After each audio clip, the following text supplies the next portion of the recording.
बोलिए सदगुरुदेव की जय। साहिब। केते संता कूप है, केते सरता नीर, दादू अगम अथाह है, दरिया संत कबीर। बन्नो, साहब ने पूरी जीवन पद्धति कैसे जिए, मनुष्य का क्या धर्म है, क्या लक्ष्य है, इस पर बात की। सबसे पहले हम देखते हैं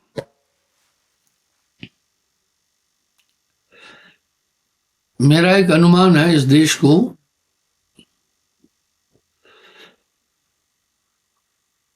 काफी बाहरी हमलावरों ने नुकसान करने की कोशिश की, पर वो कुछ नहीं कर पाए।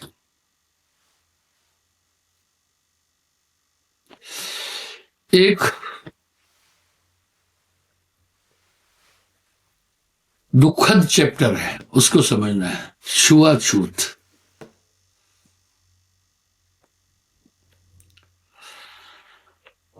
ये छुआछूत एक महाअभिशाप है। ऐसा नहीं था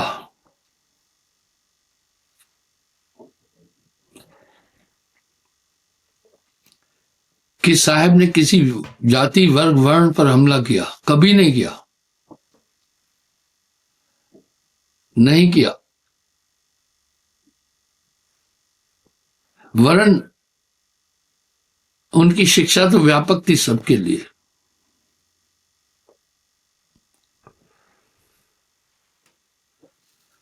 जीवन मारो बापरा सबके एक प्राण, हत्या कभू न छूट सी, कोटि करो तुम प्राण। मांसाहार सबसे घोर पाप है।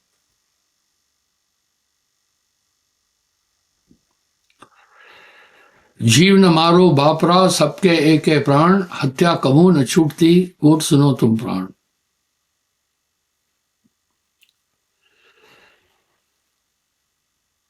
समता की बात बड़ी गहराई से साहब ने की है।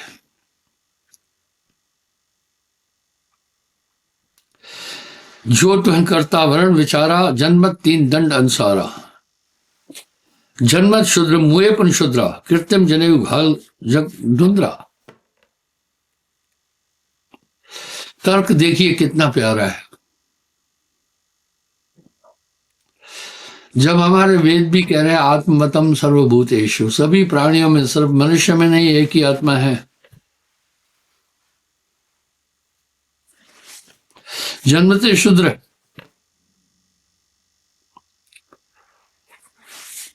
जो तू ब्राह्मण ब्राह्मणी जाए और राहते काहे ना आए। देखिए तर्क, जो तुम तुर्क तुर्कनी जाए, पेटे काहे न सुनत कराए।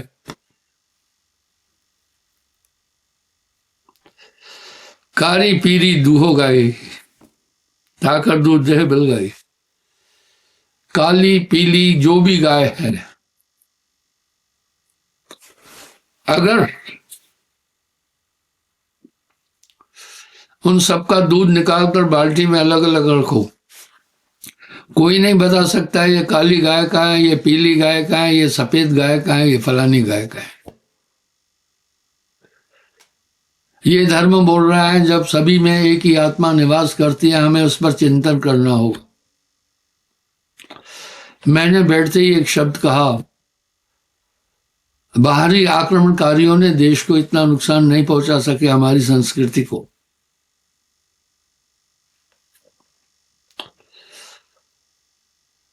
बड़े बड़े डकैत आए, बड़े बड़े हमलावर आए, वो नहीं नुकसान पहुंचा पाए,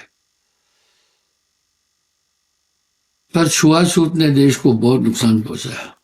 सभी संतों ने इसका उदाहरण दिया।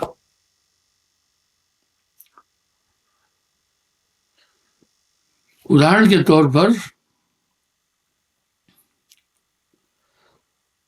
15वीं शताब्दी के प्रारंभ में साहेब आए धरती पर 1398 ईस्वी संबत, यानी 14वीं शताब्दी के अंत में। उन्होंने काशी के राजा वीर सिंह बघेल को अपना शिष्य बनाया। आप थोड़ा सोचें, ये दुनिया कहां गफलत में है। मैं किसी एक जात को इकट्ठा नहीं कर रहा हूं,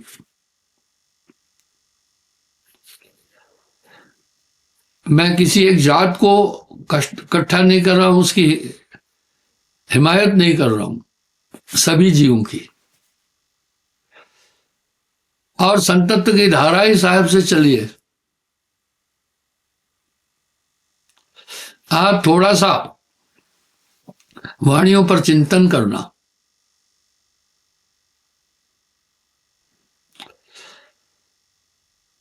तो आपको पता चलेगा सभी संतों ने एक स्वर में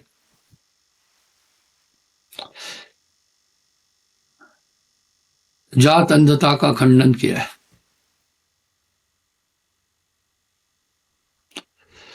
भला 600 साल पहले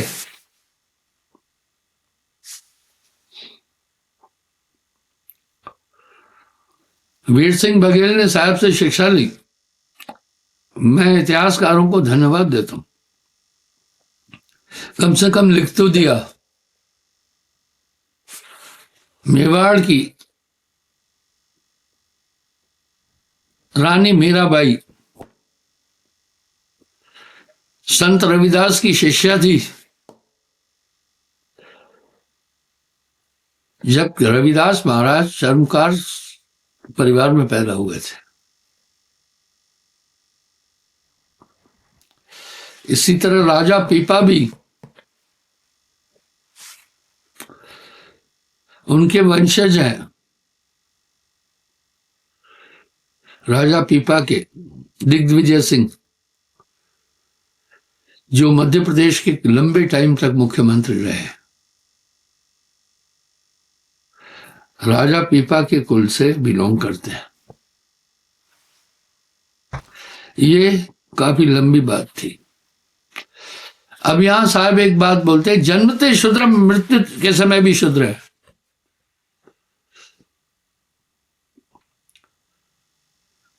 जात पात होकर नहीं आए,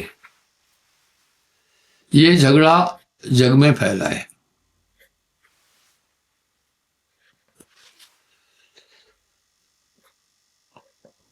एक त्रुटि हुई, उसे सुधारना चाहिए हमें।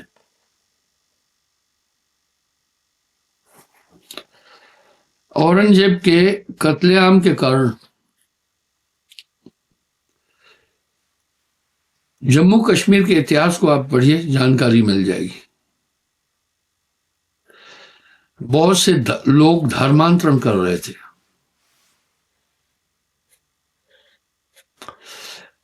आज भी अगर आप कश्मीर देखेंगे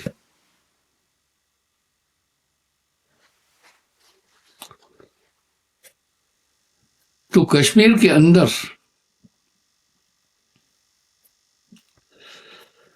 पोतरा डोतरा बेटा मस्जिद में जा रहा है और दादी नानी मंदिर में जाती है।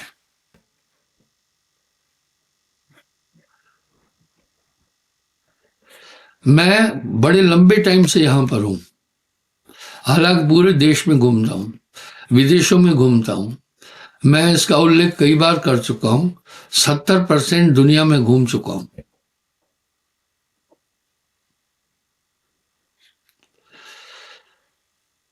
यहां बहुत शांत वातावरण था।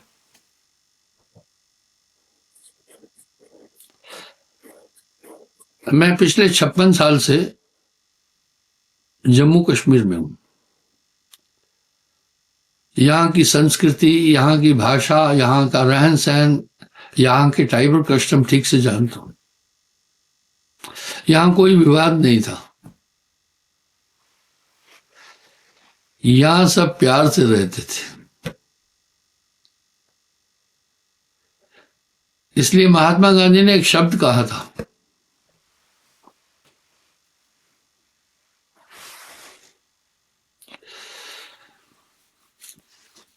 कि मुझे जम्मू कश्मीर में शांति की किरण नजर आ रही है।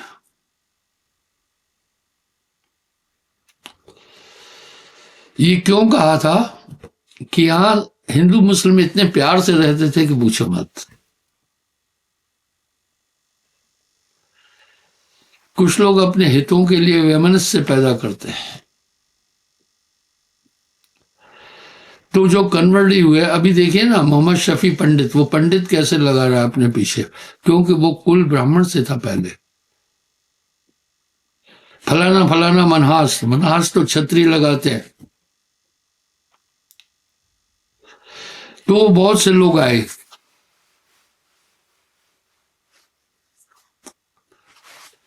राजा हरि सिंह के पास आकर कहा, भाई ऐसा है, हम कन्वर्ट ही हो गए भय से, कत्लेआम चल रहा था, वापस हम हिंदू धर्म में आना चाहते हैं। महाराजा कर्ण सिंह जी ने अपने प्यादे भेजे काशी, भाई वहां जाकर पता करो।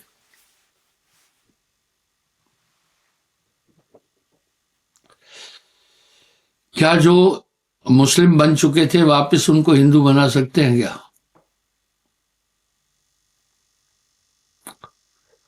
अजीब। काशी गए, वहां विद्वानों की मंत्रणा हुई। उन्होंने कहा, भाई नहीं, अब वो वापस हिंदू नहीं बन सकते। कर्ण सिंह महाराज भी धर्मिष्ठ थे, लेकिन बड़े सेकुलर थे। उनके बेटे हरि सिंह महाराज, कर्ण सिंह जी का एक इंटरव्यू आया था, मैं सुना।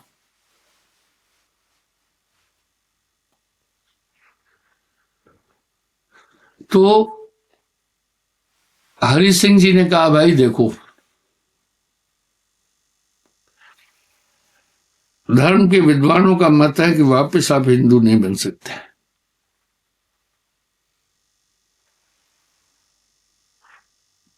वो बेचारे निराश होकर चले गए। मैं निष्पक्ष हूं, पर भारत का नागरिक हूं। नागरिक के भी कुछ कर्तव्य है अपने राष्ट्र के प्रति।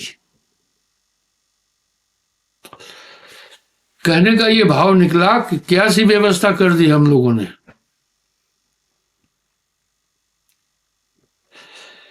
इस धर्म से निकलकर कहीं भी बाहर जाने के रास्ते खुले हैं।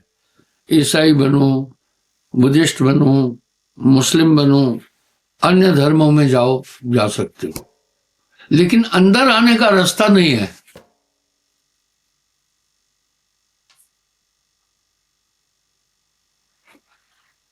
हमें ये संकीर्ण स्थिति से ऊपर उठना है।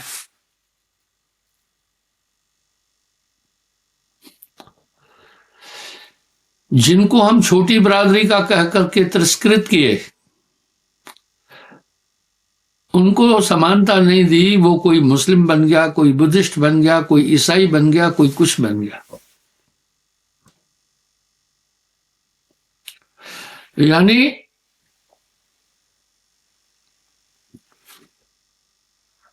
हमारे धर्म के दायरे में वो गेट नहीं है जिसमें बाहर के लोग आ सकें। भारत एक सांस्कृतिक देश है, यहां की एक संस्कृति है। मैं अक्सर एक शब्द कहता हूं, हो सकता है कड़वा भी लगे, किसी भी धर्म में जन्म लेने वाला धर्मिष्ठ नहीं होता।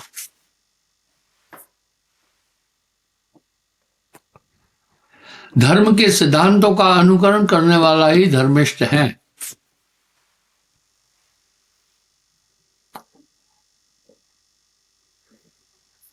इसलिए ये संस्कृति एक चीज सिखाती है, इसका एक लक्ष्य ईश्वर है।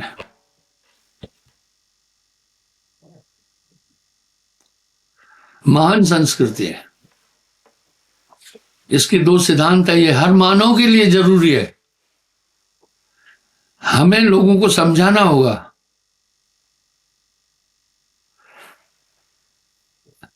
मैं किसी जाति, बरादरी, धर्म की हिमाकत नहीं कर रहा हूं, नहीं, पर एक यथार्थ चीज सामने रख रहा हूं। इस संस्कृति का एक लक्ष्य ईश्वर है।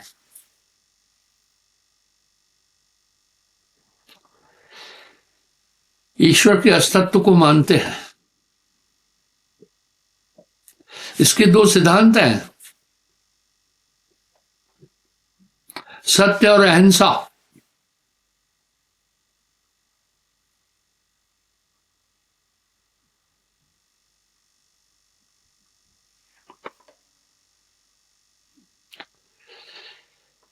सत्य और अहिंसा। सत्य के 8 प्रकरण हैं, अहिंसा के भी 8 हैं। अगर इस संस्कृति में हो तुम्हें ये, पहला तो ईश्वर है, ईश्वर के अस्तित्व को स्वीकार कर लो।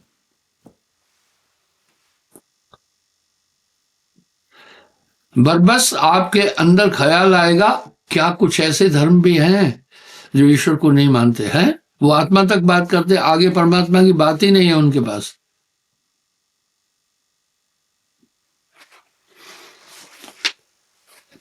अब मेरा यहाँ एक सवाल है, अगर आत्मा ही सर्वोपरि है, आत्मा को हम क्या, आत्मा अविनाशी है, अमर है, ईश्वर का अंश है। रामचरितमानस में भी उल्लेख आता है, गीता में भी उल्लेख आता है, वेदों में भी उल्लेख आता है। अगर आत्मा ही सब कुछ है, फिर बंधन में क्यों है?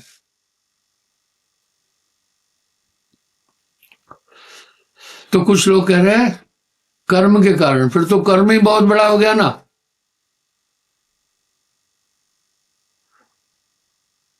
फिर तो कर्म बड़ा हो गया।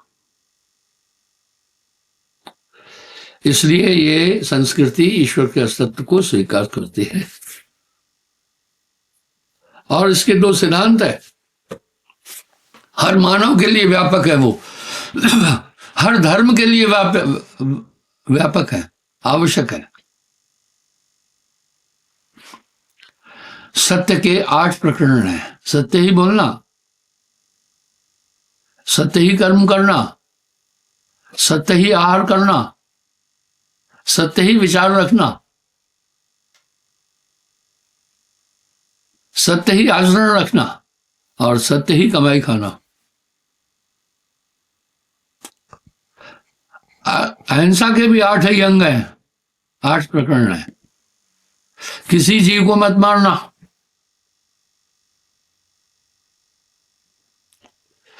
किसी से बदले की भावना, वैमनस्य से नहीं रखना, किसी की निंदा नहीं करना, मन वचन कर्म से किसी को कष्ट नहीं देना, किसी की क्षति मत करना। आप सोचें, ये जो भी इंसान अपनाएगा वो कितना महान होगा।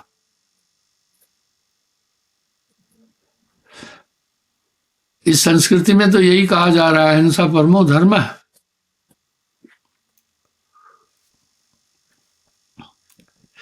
इस तरह, और इसका एक लक्ष्य है मोक्ष की प्राप्ति। आप सोचे कि संस्कृति के सिद्धांत कितने महान हैं। मांसाहारी को तो दया, कामी को तो लज्जा, क्रोधी को तो दया। कामी बेशर्म हो जाता है, जब कामातुर हो जाता है आदमी तो लज्जा खत्म हो जाती है। जब लालची हो जाता है, धर्म अधर्म पाप ये पुण्य सोचता ही नहीं है। और जो मांसाहार करता है तो उसमें दया नहीं आएगी। फिर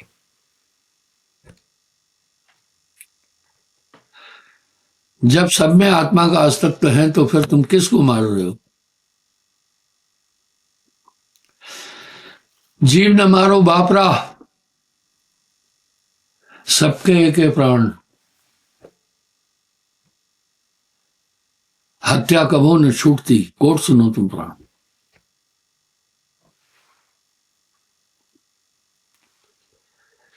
इसलिए आप किसी को नीचा कहकर सिर्फ आप उस आदमी का अपमान नहीं कर रहे हैं,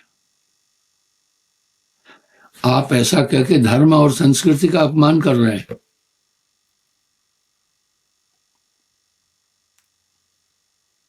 आप एक अपराध कर रहे हैं।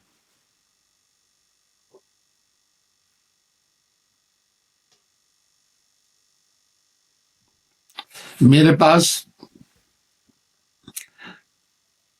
थोड़े दिन पहले एक आदमी आए, राजनेता थे,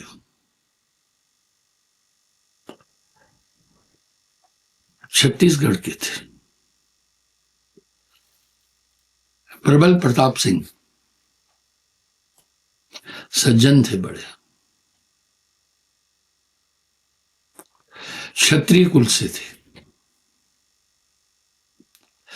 मुझे कह रहे थे उनके पिता भी बड़े सेकुलर, भला हम छोटी बिरादरी के पांव धोकर धोते हैं।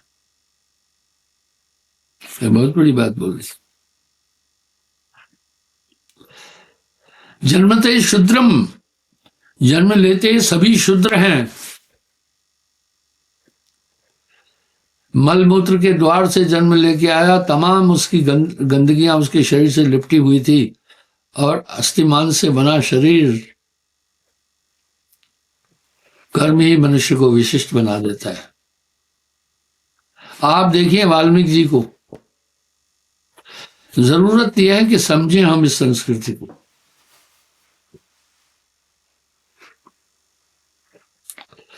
जीव न मारो बापरा, यही हमारे संतों ने विश्व को संदेश दिया, सभी संतों ने।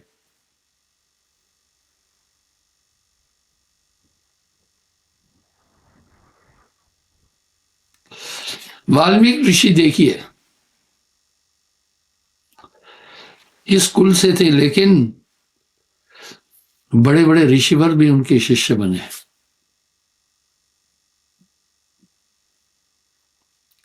उन्होंने अपने आश्रम में सीता जी को स्थान दिया, दूरदर्शी थे। इसलिए ये छुआछूत मानवता के प्रति घोर अपराध है। मिलजुल कर रहेंगे, आप मजबूत हो जाएंगे। देखिए साहब, एक तर्क रख रहे हैं बड़ा सुंदर। कारी पीरी दूहो गाई गाई, ताकर दूध देह बिल गई।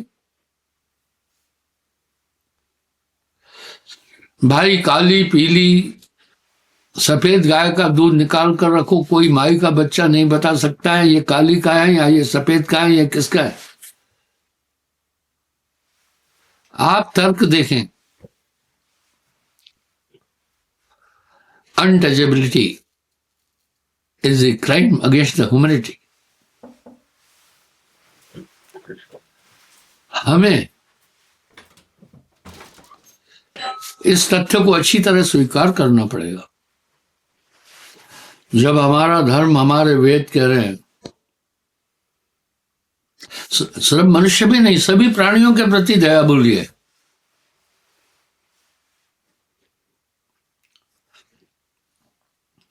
ये धर्म मांसाहार का घोर विरोध करता है। जीव न मारो बापरा, सबके एक प्राण, हत्या कबून छूटती, कोट सुनो तुम प्राण। सिर्फ संतों का समाज के समानता का लक्ष्य नहीं है, वो तो है ही, साथ में फिर इस धर्म का एक लक्ष्य है। मैंने आपको बताया पहले, इस धर्म की एक मान्यता है, ईश्वर है।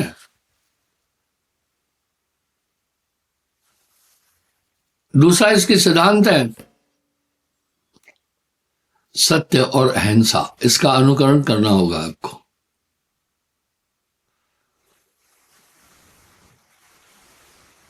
और इसका एक लक्ष्य है मोक्ष की प्राप्ति।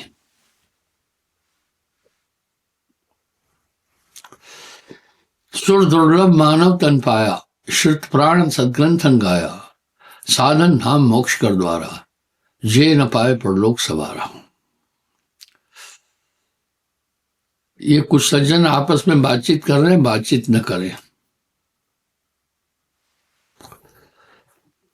और recording audio and video both kind of recording in आश्रम इज प्रोहिबिटेड।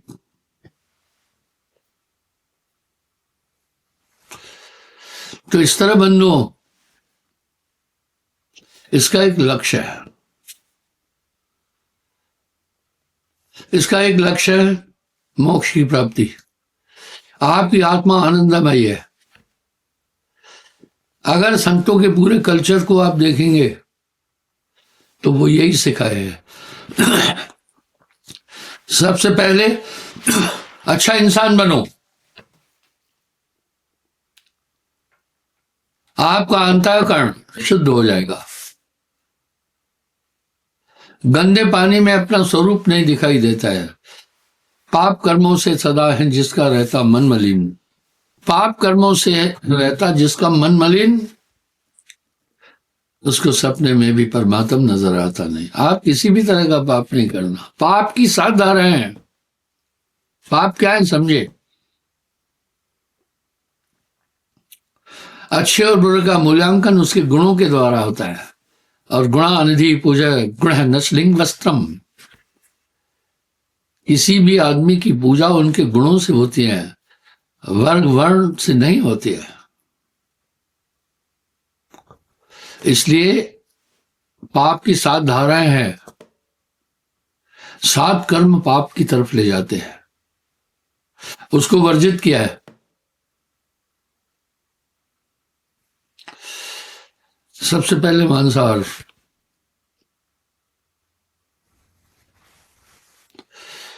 प्राकृतिक रूप से मनुष्य शाकाहारी है।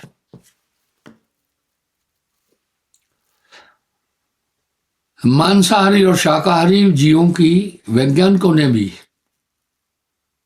वृत्तियां बताई है। जो मांसाहारी है उनमें 5 चीजें होगी। पहली बात तो उनकी आंखों में इंफ्रारेड सिस्टम, वो रात को अंधेरे में भी देखेंगे।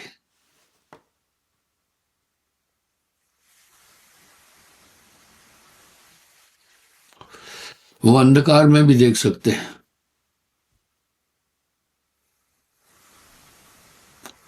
आप देखिए जो निशाचर है वो सब मांसाहारी है।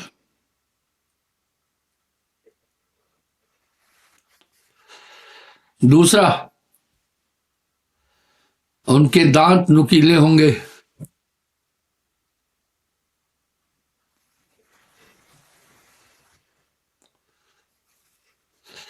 आप देखिएगा जितने भी मांसाहारी जीव हैं उनके दांत नुकीले हैं।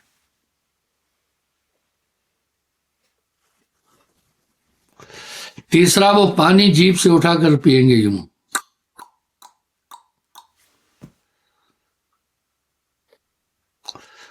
आप देखो कुत्ता भी पानी उठाकर पीता है, शेर भी। ये सब मांसाहारी श्रेणी के लोग हैं।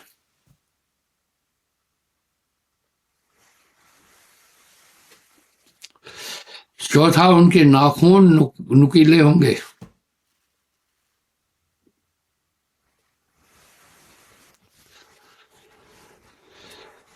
पांचवा, उनके शरीर में बहुत दुर्गंध होगी। शाकाहारियों की भी 5 पहचान है। डार्क ब्राउन, रात में नहीं देखेंगे। आप देखो गाय शाकाहारी है, भैंस शाकाहारी है, हिरन शाकाहारी है। ये रात को आराम करते। दूसरा, नाखून चौड़े होंगे, दांत भी चौड़े होंगे। पानी निकल कर पिएंगे।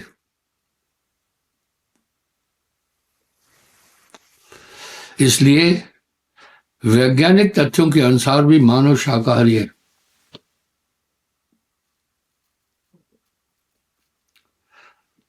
तो बंधुओं, दूसरा है, पहला तो अहिंसा, आप किसी जीव को नहीं मारो। 7 कुंभी नरकों के ये 7 द्वार है। पहला मांसाहार, दूसरा शराब का सेवन। अमल पदार्थ जग में जेते, अभक्ष्य जानकर तजियते थे। आप देखते हैं जो नशा करते हैं उनकी बुद्धि कितनी भ्रष्ट हो जाती है, इसलिए वो वर्जित है। तीसरा है झूठ। झूठ के द्वारा सभी पाप प्रारंभ होते हैं।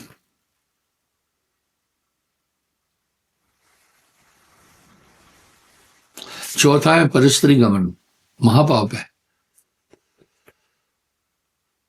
हर आदमी ब्याह शादी करके अपना एक संसार बसाता है, बच्चे होते उनको पोषित करते हैं, और यही चीज हंसों में भी है, यही चीज जानवरों में भी है, यही चीज कबूतरों में भी है, यही चीज सभी जीवों में है।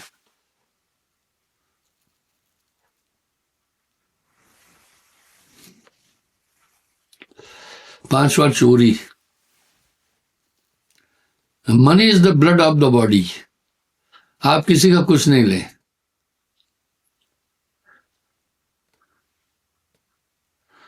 छठा जुआ।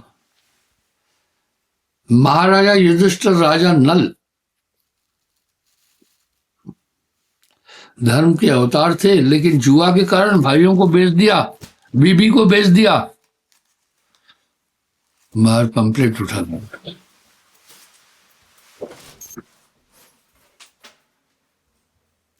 और 7वां छल कपट धोखा।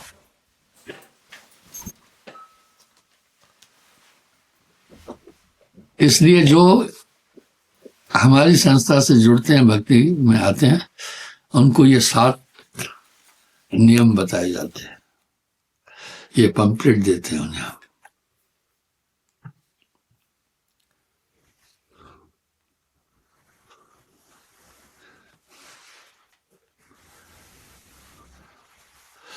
आइए, इस तरह ये 7 पाप के मुख्य द्वार है, इसलिए 7 कुंभी नरक है।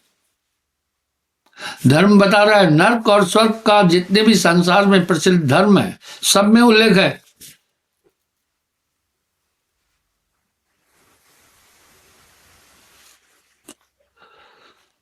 उसका सब में उल्लेख है।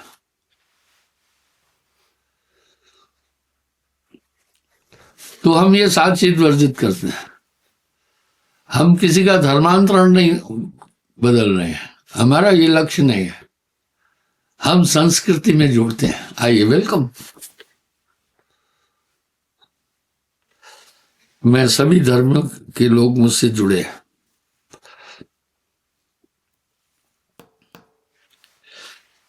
वहां का निकालना, यूक्रेन का।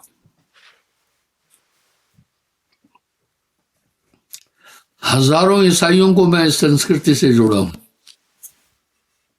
सभी धर्म, क्या ईसाई, क्या बुद्धिस्ट, क्या अन्य,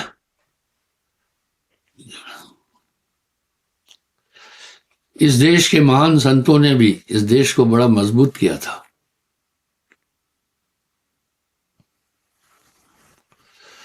सिर्फ इन गुणों का ही अनुकरण नहीं करना है, वो तो करना ही है, साथ में एक लक्ष्य है, मोक्ष की प्राप्ति। क्योंकि आत्मा इस भौतिक शरीर में आकर के बहुत दुखों को भोग रही है।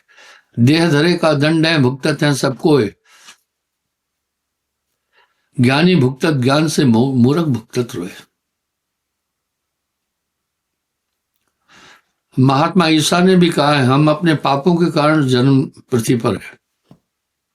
और साहब भी कह रहे, देह धरे का दंड है, भुगतत है सबको है। ज्ञानी भुगतत ज्ञान से, मूर्ख भुगतत रोए। इसलिए सबसे बड़ा लक्ष्य इस जीवन का है मोक्ष की प्राप्ति। मुक्ति का उल्लेख तो सभी धर्मों में है।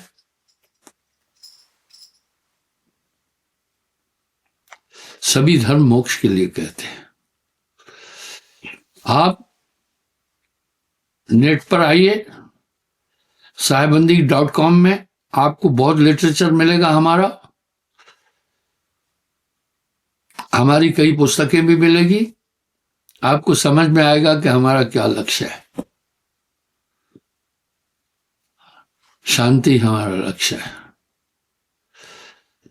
इस तरह से जब इंसान, पानी गंदा होता है, अपना प्रतिबिंब नहीं, अपना स्वरूप नहीं दिखता है, अंतःकरण। आप सोचें जिनमें ये चीजें होगी वो कितना महान इंसान होगा। तुमको इंसान बनकर दिखाएंगे हम, क्या हुआ जो नहीं बन सके देवता। सबसे पहले अच्छे इंसान बनो। इन पाप की 7 धाराओं से आप बचो। आत्मवतम सर्वभूतेषु, सब में आत्म रूप पहचान। दूसरा, आप इस जीवन का उपयोग ठीक करो। इस देह का कर्तव्य केवल खाना है या पान है, यही समझ है मूर्खता, यही महाअज्ञान है। अगर आपने ये सोचा कि जीवन का यही लक्ष्य है, शिक्षा प्राप्त करके अच्छी नौकरी मिल जाए, फिर शादी करो, फिर बाल बच्चे पैदा हो जाए, उनको पालो पोसो और उसके बाद बूढ़े हो जाओ और मर जाओ। इस देह का कर्तव्य केवल खान है या पान है, यही समझ है मूर्खता, यही महाअज्ञान है। ये दुर्लभ मनुष्य तन है, इसको समझने की जरूरत है। माँ बाप जानते हैं कि बच्चों को शिक्षा कितनी जरूरी है। बिना पढ़े नर पशु समानु, इसलिए वो स्कूल नहीं जाना चाहता है, माँ बाप बाध्य करके स्कूल पढ़ाते हैं। इससे भी कहीं अति आवश्यक है आत्मज्ञान। आत्मज्ञान बिना नर भटके, क्या मथुरा क्या काशी। मैं किसी ऐसी संस्था से नहीं जुड़ा हूं, न तो मैं राजनीति से जुड़ा हूं, न तो मेरा कोई बैरी है। बस एक ही लक्ष्य है कि मानव को उसके लक्ष्य की तरफ ले चलना, वो है मोक्ष। यही रामायण रामचरितमानस के उत्तरकांड में आता है। सुर दुर्लभ मानव तन पाया। भाई, इस जीवन के लक्ष्य को समझो। श्रुत पुराण सद ग्रंथन गाया। देवता इस शरीर के लिए वांछित है, आकांक्षित है, वो चाहते हैं हमें देही मिले। शुद्ध पुराण सदग्रंथन गाया। साधन धान मोक्ष कर द्वारा, जे न पाए परलोक सवारा। आप देखिए, ये वहां का सीन है। ये इतने लोग बैठे, नामदान दे रहा हूं मैं उन्हें। ऑडियंस दिखाओ ना यार, ये मैं उनको नामदान दे रहा हूं। अभी कोविड-19 के बाद थोड़ी यात्राएं मैंने कम कर दी, वरना मैं तो घूमता ही रहता हूं। इसमें मैक्सिमम ये ईसाई लोग बैठे हैं। इनको ये 7 नियम बताए, मांस नहीं खाते हैं ये। अभी मुझे एक लेडी बोली, रशियन थी, गुरुजी बच्चों की आदत पड़ी हुई है, सुबह उठ करके एक मांगते हैं। मैं बोला नहीं, आप ध्यान देना, बर्ड फ्लू था, जो पक्षियों और पशुओं में बीमारियां वो आपके शरीर में भी आ जाएगी। पोल्ट्री फार्म में जो मुर्गियां हैं, उन बेचारी, उनकी कितनी दुर्गति है, जाकर देखना कभी। वहीं बीट करते हैं, वहीं दाना खाती है, वहीं बंद है, वो बहुत कष्ट में है। वो बच्चे अंडे देती है और वो संक्रमित है। It is a poison. Even अभी अमेरिका जैसे विकसित देशों में भी डॉक्टर लोग कह रहे हैं, cut the use of the non veg, शाकाहारी रहो। प्रकृति की ओर से, वैज्ञानिक दृष्टि से भी तुम शाकाहारी हो। मांस तुम्हारा आहार नहीं, नशा तुम्हारा आहार नहीं है। बस अंतःकरण शुद्ध हो जाएगा तो सभी पापों से रहित हो जाओगे और आत्मा को अनुभव करने लगोगे। जीव हृदय तम मोह विषय की, इसलिए अंधकार है हृदय में। पाप कर्मों से सदा है जिसका रहता मन मलिन, उसको सपने में भी परमात्मा नजर आता नहीं। मेरा किसी धर्म से वैमनस्य नहीं है, किसी धर्म से मेरा झगड़ा नहीं है, क्योंकि मैं देख रहा हूं और हमारी संस्कृति कह रही है वास्तवम विश्वम कुटुम्बकम्। सबसे पहले मानव धरती पर आया, भारत की धरती पर। यहाँ सभी सुविधाएं उपलब्ध थी, नदियां थी, जमीन अच्छी थी, विश्व का सबसे बड़ा डेल्टा है, गंगा सिंधु का मैदान यहाँ, इसलिए बहुत आबादी आज भी है। तो ये धर्म भी ये कह रहा है संपूर्ण विश्व हमारा परिवार है, हमारा किसी से भी कोई वैमनस्य नहीं है, और ये प्राचीनतम संस्कृति है। धन्यवाद। समय हो रहा है, कल फिर मैं हाजिर हो जाऊं।